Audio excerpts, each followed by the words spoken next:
I was looking up some philosophies that I've been reading, and let me give you some names here.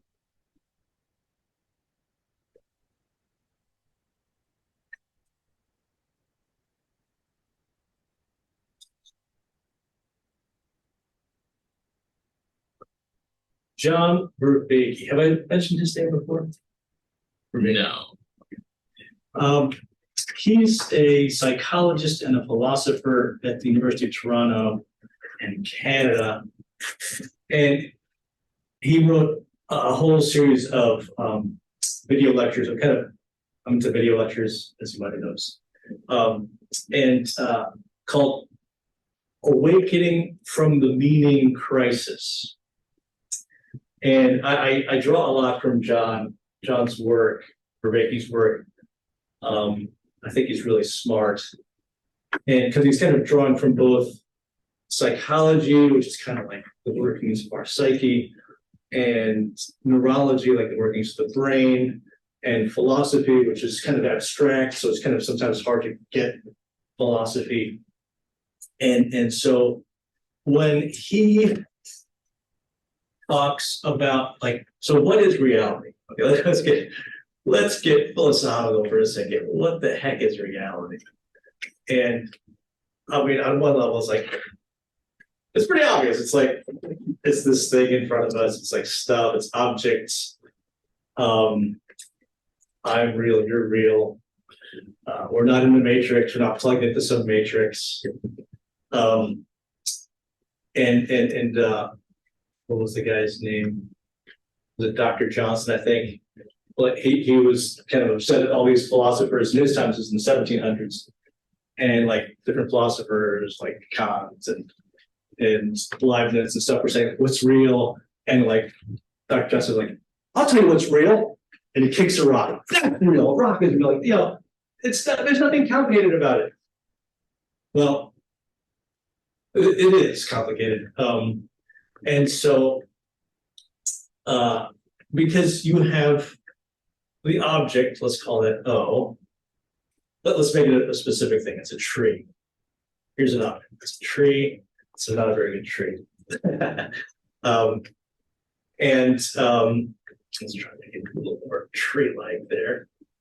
And so you have an object, and you have an observer over here, and an observer over here. Let's put an observer over here too. And so is the object objective? Is there an objective reality? And to what extent is it about subjective realities? And it depends on your perspective. So this person has their perspective, they're like at a different angle. And they also have a different worldview. Like, let's say they have like this person's a Marxist, they follow a Marxist idea of like class warfare, and this person is like a Christian, and they believe the Bible, and this person's a Muslim, and they believe the Quran. So like it depends, like partly it depends on the mythos that they imbibed, and it's like affecting their brain and their knowledge. And so is it objective or subjective? And I'm afraid, and I guess I'm trying to push against the idea where everyone says, well, everything's just subjective, so it doesn't really matter. And so there's really nothing to talk about, because that's just his truth, and that's just their truth, and that's just their truth. So that's all, it's just nothing to talk about.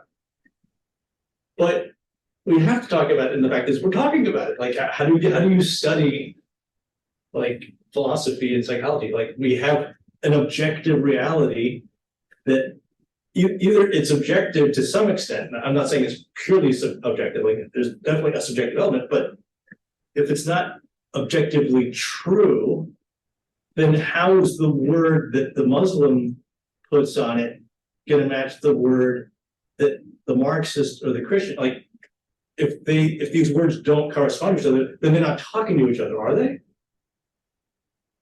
Can you communicate with anybody about anything if everything's subjective? We could ask. And so what Vervaeke says, and he's using psychology and philosophy and neurology, is he says, let's think about it differently. If we can think there's a subjective aspect to reality and there's an objective aspect to reality. And he invents a new word. I don't know if this is legitimate, but I like it. And let's see what you guys think. Transjective. What? What does that mean? Transjective, according to John Vervaeke, and I think this makes sense. Let's see if you guys get this. And I don't know if I totally get it. Is to say, like, don't use these words because they're gonna like get you stuck. Like we just kind of get stuck. Like, oh, it's just subjective. Oh, it's objective.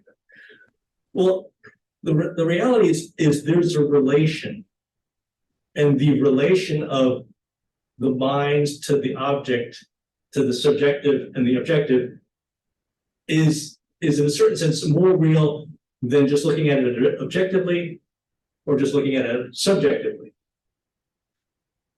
And what does he say? That this gets away from the problem of the purely subjective person is what? They're kind of like a romantic in the sense of, oh, like what I want is beauty in the world. So what I see is beauty in the world. Well, like, okay, that's like a nice want, and you can write poetry about that, but is that really what's out there? Like, we need something objective. Otherwise, you're just kind of like spinning like bullshit. I mean, like, right? And so then the objectivist says, like, what's real is what you can do an experiment on. That's what's real. Everything else is just fake. It's just a bunch of fluff and poetry. But there's something true about the romantic. There's something true about the experimental too. So rather than just like have this endless fight between these two people that ends up nowhere, put that whole thing on a hold, in brackets, putting it in brackets, and let's just talk about, like, there's something going on between the mind and the object, mind and object at all times, which he's calling the transjective. Does this make any sense? I honestly, I'm still trying to get it myself, so like I might not totally understand this. Let me put it another way. There's another guy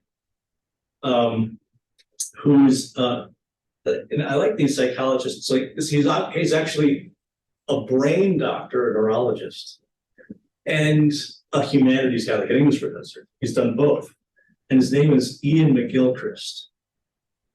Ian McGilchrist. It's a Scottish name. McGilchrist. And Ian McGilchrist says kind of the same thing. And how does he say it? He says, like, rather than getting stuck in this kind of endless debate between the subjective and the objective, we need to see it kind of as this relation thing. But he says there's a kind of continuum between rot and MUMBO. And this is kind of a joke on rot is a British kind of way of saying like BS, like bullshit. Like, is it rot or is it mumbo jumbo? And rot it's just the reality out there. This is kind of like the empiricist idea, like the experimental idea. Like it's just reality. It's just a rock. It's just the reality there. That's as simple as it is. There's nothing complicated about it. Or the mumbo jumbo person is the subjective person who says it's miraculously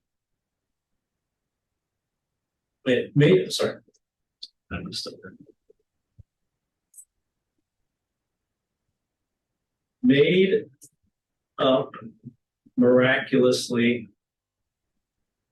by ourselves. So is reality just this simple reality out there, or is reality made up miraculously by ourselves, where it's purely subjective? And he's saying there's this thing in the middle, that neither extreme works. And because reality is always the meeting of mind and object. And like those things, that's how reality works. I mean, would there's the kind of philosophical question. If a tree fell in the woods and no one was there to hear it, would it make a sound? And I don't know if you thought about this, but I mean, the short answer is yes, of course. I mean, like it doesn't matter if there's nobody there. But in terms of our knowledge of the thing, it has to be in our mind. I mean, that's how, you know, this is the kind of question of knowing reality. It's not just about what reality is, but it's about like knowing reality, and all we can do is know what we know. We don't know what we don't know. So that was a lot of philosophical mumbo jumbo, but did that make any sense? Yeah. Have you ever like been with a friend or a family member and they're telling a story to someone else and you were in that story, you were there and present, and then when you're hearing them tell the story for which you're in that story, you realize how they're telling it is completely wrong. It's like, that didn't happen. Right. That's not true. Right. You're exaggerating that. And I think it's the same thing as that is, you know, whether or not they're intentionally lying or they interpreted that event in that way. Mm-hmm. That alone kind of shows that people you can be there the exact same time, the same moment, the same perspective, but people are going to have or I guess it won't be the same perspective, obviously. Right. They have different perspectives. Yeah. Correct. Yeah. And I think, let's see if there's anything in the chat. Yeah, I think that didn't switch back.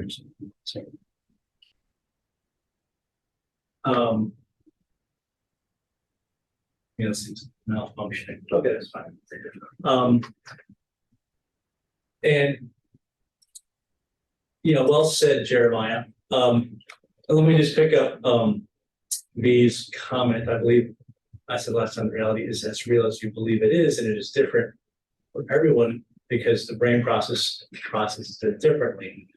Okay, I agree with B, but I guess I'm partly disagreeing, I think, because I'm saying if that's all there is, then how can we talk to each other and not be like totally like mistaken? And it's true that sometimes we mistake, like in Jeremiah's example, someone could mistakenly think you did something that you didn't do, but objectively they're wrong. They're not right. They're like, so we need to be able to like know that something's either true or it's not true. Like otherwise, if you go to court, if I was trying to think of this example. So like when you go to court, you've got your lawyer. Let's say you've been accused of a crime. And like that guy thinks you did it, but you know that you didn't. And so like objectively, he's wrong. And you've got to like fight as like hell to try and convince him that he's wrong and convince the jury that he's wrong. Otherwise you lose. And like, but then if you go to jail wrongly, then that's injustice. I mean, that's objectively unjust. Otherwise, if it's just perspective, like, well, that's just his perspective, so go to jail. Sorry, you're screwed. No, that's just wrong. We can't just go along with everything subjective. I mean, otherwise, there's no such thing as injustice. Is there? Oh, that's just his perspective. He thinks it's unjust. No, it's objectively unjust. Was the Holocaust objectively unjust? Absolutely. Anyone who thinks it's not is an idiot and is actually evil. Like Hitler.